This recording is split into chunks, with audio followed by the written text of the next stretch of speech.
'Cause this is my legacy. Hai, selamat datang ke Legacy.tv. Mari saya bacakan daripada Injil Markus bab yang pertama, ayat ke-9 hingga ayat ke-11. Saya bacakan daripada AVB, Alkitab versi Borneo. Kemudian Yesus datang dari Nazaret di Galilea, lalu dibaptiskan oleh Yohanes di sungai Yordan. Ketika Yesus keluar daripada sungai itu, dia melihat langit terbuka dan Roh Kudus seperti burung merpati turun hinggap ke atasnya. Lalu kedengaran suara dari syurga, "Engkaulah anakku yang kukasihi dan denganmu aku berkenan." Daripada petikan ini, kita melihat tentang bagaimana Yesus berjumpa dengan Yohanes dan Yohanes membaptis Yesus di sungai Jordan.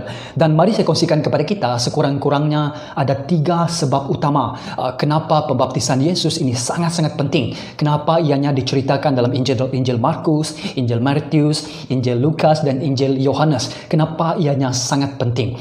Dan banyak sebab yang saya boleh kongsikan, tetapi mari saya kongsikan 3 perkara yang sangat-sangat penting. Yang pertama ialah tentang identifikasi. Apabila kita melihat tentang pembaptisan yang dibawa oleh Yohanes Pembaptis, kita mendapati dalam ayat yang keempat berkata begini, Yohanes membawa satu baptisan pertobatan untuk pengampunan dosa. Jadi apabila orang dibaptis oleh Yohanes Pembaptis, ini menunjukkan bahawa ini pembaptisan tentang pengampunan dosa. Orang mengakui dosa mereka, dan juga orang dikatakan di sini mereka bertobat daripada dosa mereka juga. Dan tetapi masalahnya ini, Yesus tidak pernah berdosa. Yesus kudus, Yesus suci, Yesus manusia, tetapi Yesus juga ialah firman Tuhan yang datang sebagai manusia. Dan kita melihat bahawa Yesus tidak pernah berdosa. Jadi kenapa Yesus perlu dibaptiskan oleh Yohanes Pembaptis? Dan mari saya tunjukkan beberapa petikan firman untuk menyatakan tentang betapa Yesus tidak berdosa. Yang pertama ialah apabila dalam Lukas bab yang pertama ayat ke-35 mengatakan bahawa malaikat mengatakan bahawa Yesus yang akan datang ke dunia ini, dia ialah anak suci. Dan apabila kita membaca daripada Yohanes bab yang ke-8 ayat ke-46, Yesus bertanya kepada orang ramai, "Siapakah di antaramu yang dapat membuktikan aku berdosa?" Dan tidak ada orang boleh membuktikan bahawa Yesus berdosa. Begitu juga Petrus yang dekat dengan Yesus berkata begini, dia tidak melakukan dosa dalam 1 Petrus bab yang kedua ayat ke-22. Begitu juga Yohanes yang juga dekat dengan Yesus berkata begini, dalam dirinya tiada dosa dalam 1 Yohanes bab yang ketiga ayat ke-5. Paulus juga berkata begini kepada Yesus tentang Yesus, dia tidak mengenal dosa dalam 2 Korintius bab yang ke-5 ayat ke-21. Begitu juga penulis Ibrani, kita tidak tahu siapakah penulis kitab ataupun buku Ibrani, dia mengatakan begini, dia iaitu Yesus tidak melakukan dosa dalam Ibrani bab yang keempat ayat ke-15. Dan di sini kita melihat malaikat berkata begitu.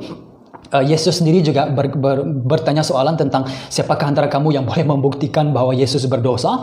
Begitu juga dengan Petrus, begitu juga dengan Rasul Yohanes, begitu juga dengan Rasul Paulus dan juga penulis Ibrani. Semuanya mengatakan ataupun membuktikan ataupun memberikan maklumat kepada kita bahawa Yesus tidak pernah berdosa. Jadi persoalannya begini. Jadi kenapa Yesus perlu mendapatkan pembaptisan daripada Yohanes Pembaptis, sedangkan baptisan Yohanes Pembaptis ialah suatu baptisan pertobatan untuk pengampunan dosa. Jadi kenapa Yesus perlu mahu dibaptis oleh Yohanes Pembaptis? Dan di sini kita melihat bahawa Yesus tidak berdosa, tetapi Yesus dibaptiskan oleh Yohanes Pembaptis untuk menunjukkan kepada kita tentang sesuatu identifikasi tentang kemanusiaan Yesus dan juga keilahian Yesus. Yesus ilahi kerana dia tidak berdosa. Kemanusiaan Yesus untuk menunjukkan kepada kita tentang Yesus ialah umat Israel yang sempurna. Yesus ialah contoh manusia yang sempurna, yang tidak pernah bercacat celah ataupun tidak pernah berdosa. Dan Yesus pernah berkata kepada Yohanes dalam Matius bab yang ketiga ayat ke-15, untuk menunaikan segala kebenaran ataupun untuk fulfill all righteousness. Jadi apa yang dilakukan oleh Yesus ialah Yesus ingin menunjukkan identifikasi kepada kita untuk melihat Yesus sebagai contoh yang sempurna, Ini menunjukkan bahawa Yesus ialah umat Israel yang sempurna, dan juga Yesus ialah umat manusia ataupun manusia yang Tuhan yang datang sebagai manusia dan manusia yang sempurna. Oleh itu, Yesus ialah contoh yang paling agung yang kita boleh lihat dalam kehidupan Yesus. Dan yang pertama ialah tentang identifikasi, dan yang kedua ialah tentang kesaksian ataupun saksi. Dan ini kita boleh lihat dalam ayat yang ke-20. Ketika Yesus keluar daripada sungai, Yesus melihat langit terbuka dan Roh Kudus seperti burung merpati turun hinggap ke atasnya. Dan di sini kita melihat bukan hanya Yesus yang melihat langit terbuka dan juga Roh Kudus hinggap dan datang kepadanya seperti burung merpati, bukan burung merpati, seperti burung merpati. Dan kita melihat dalam Yohanes bab yang pertama ayat ke-32, Yohanes Pembaptis juga melihat perkara yang sama. Dan pada pandangan saya juga orang juga mendengar suara ini, orang juga melihat scene ini, orang juga melihat kejadian ini. Dan ini ialah untuk menjadi kesaksian bagi orang ramai. Dan Yesus dikatakan di sini ialah Yohanes berkata tentang Yesus dalam Yohanes bab yang pertama ayat ke-33.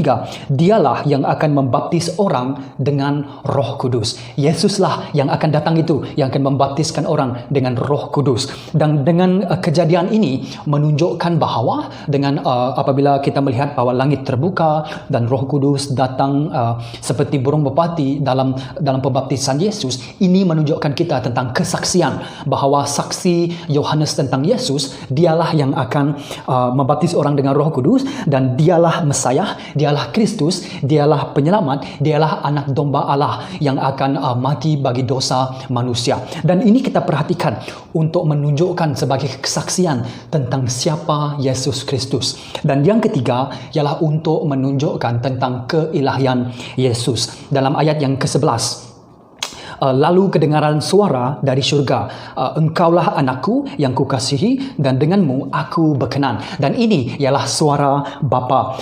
Langit terbuka, Roh Kudus hadir, dan suara Bapa dari syurga didengar. Dan ini menunjukkan kita tentang ketiga-tiga dalam Trinity. Kita melihat bahawa Allah Anak ada di sana, Yesus Kristus, Allah Roh Kudus juga ada di sana, juga Allah Bapa juga ada di sana. Dan suara Allah dari langit, Allah Bapa, suara daripada langit mengatakan begini bahawa Yesus ialah anakku yang kukasihi dan denganmu aku berkenan. He is my son.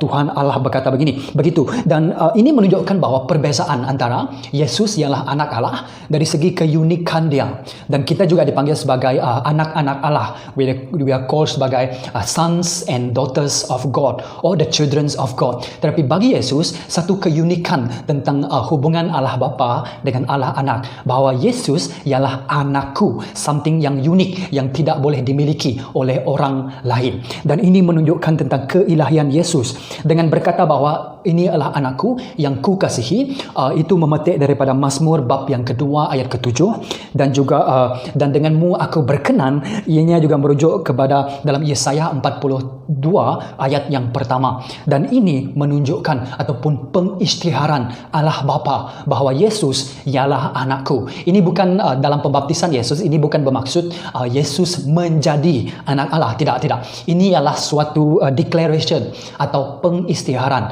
tentang Yesus. Yesus ini ialah anakku. Jadi tiga sebab utama kenapa pembaptisan Yesus ini sangat-sangat penting. Yang pertama ialah identifikasi. Yang kedua ialah kesaksian ataupun menjadi saksi. Dan yang ketiga ialah keilahian Yesus Kristus. Sehingga kita berjumpa lagi dalam video yang seterusnya.